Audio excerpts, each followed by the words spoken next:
Hello and welcome to Lone Investors. So today I'm going to do a video on Bitcoin. So my last two videos was on February 9th and on March 2nd. So that was when Bitcoin was in here and in here. So around February time, there were a lot of people calling this to be the last supply dump before a bear market.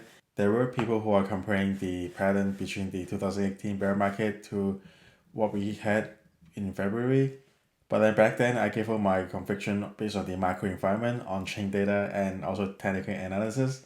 So on this channel, I've always emphasized just looking at the technical picture, just charting with some patterns, it's not going to be accurate.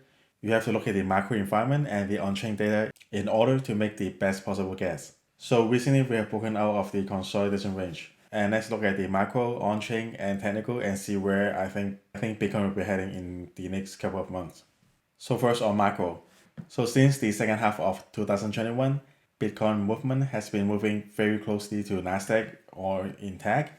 I think that is due to some institutions are getting into Bitcoin and the way that they see Bitcoin is a tech. If you zoom out a little bit, you can see they were not really correlated before. And lately, you can see a stronger correlation between Nasdaq and Bitcoin. Even these little spikes is also in sync. So if you take a look at Nasdaq, so these few lines I have drew since last year. So they are very strong resistance and support line. As you can see, it has quite a few reaction every time it touches the line.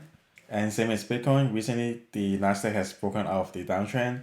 So that signals a more risk on environment. And after it broke out of the downtrend, it also broke the first resistance, which sort of surprised me. At first, I thought it would get pulled back a little bit before it broke out. But as you can see, it lingers around the resistance line for a few days and then finally it broke out. So the next strong resistance level would be at 14,900 level. And on day chart, the MACD, RSI, and volume is not showing any divergence at the moment. In the hour chart, the RSI is at overbought level, but it's not showing a slowdown of momentum at this moment. So tomorrow we might see a little run up. And if the RSI is dropping, then it will have a high chance of it getting rejected by the resistance line at 14,900. And when that happens, it might affect Bitcoin to pull back a little bit. So that's the short-term view. And as you know, for the long term, although there is inflation and the rate hikes, and there are some talks of the inverted yield curve and then recession is coming. But as I've mentioned in some of my past video on the whole macro, even before recession comes, there is usually a strong market rally that comes before a true recession. It will benefit Bitcoin. So in the short term, currently it's being rejected by the 200 days moving average. So if Nasdaq were trying to hit the 14,900 level, we might see Bitcoin doing another one trying to break through the resistance, and it will most likely to get pullback along with Nasdaq. So the first support would be around 44k, and on 4 hour chart, the 50 days moving average is around 44k with a lot of accumulation in this area, and also has a few topping previously at around 44k level. And if you look at the long term trend line, the bottom trend line is also around 33 to 34k. So if you don't hold any crypto at the moment, if you don't mind the volatility, you can enter right now. If you're waiting for some kind of pullback, I think 43, 44k would be a good level to enter. And as for on-chain data, this is taken by Glassnode. Glassnode provide on-chain data on Bitcoin weekly. So if you're interested to look at that, you can subscribe to their channel. And I usually look at a few metrics. So one of them is the profit and loss. So usually when a lot of people are underwater, that is usually signaling the market bottom. So even in a bear market, just like 2018 February, at this level, if you have got it in, you can still get a nice rally up. And same thing happened on November 2018, and then March 2020, and July 2021, and currently we're at here right now.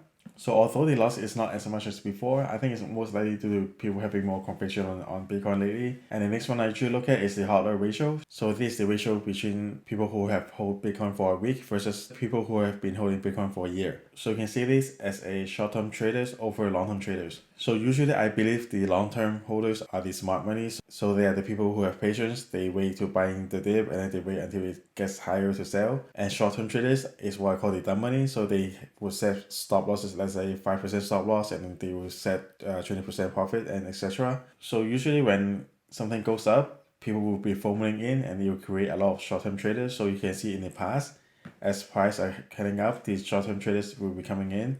So there are a lot of people selling and buying. So since the November top, when Bitcoin is dropping, you can see a lot of short-term traders are exiting the market. And I think a lot of them are people from Asia, as you know, China has banned Bitcoin, and they had a deadline before December 31st, 2021 to get rid of all of their Bitcoin. So that was also one of the reasons why you see massive sell-off in December period. So currently there aren't that many short-term traders, so that means people won't be setting stop losses lightly, and it is a bullish signal. So macro, in a short term, Nasdaq might have a pullback, which will pull back Bitcoin to around 43, 44K. But in the long term, I think Bitcoin will continue to rally until a new all-time high.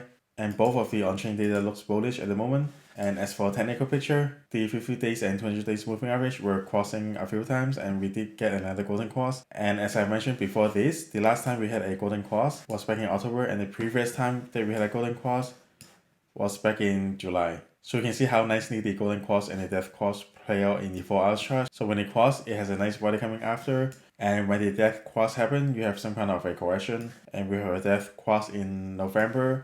And it wasn't until February 8th that we have a golden cross again. And since then, we're in a consolidation range. And then right now we have a breakout with a golden cross. So the technical picture also looks bullish. And I don't really like to give a bold target, but ultimately I think Bitcoin this year we might hit the top China again, because you can see the oil is starting to come down, and Ukraine and Russia is having some kind of negotiation. So as soon as the inflation percent shows some kind of a slowdown, and I think that will make the catalyst for a market rally. So if we were going to rally from now until the end of the year, let's say December, November area, so that will make the all-time high around 110,000 level. But of course, this is a very bold prediction, and I do believe we might see some kind of consolidation when we reach the 65,000 level. So this is it for the Bitcoin update, and I'll see you guys next time.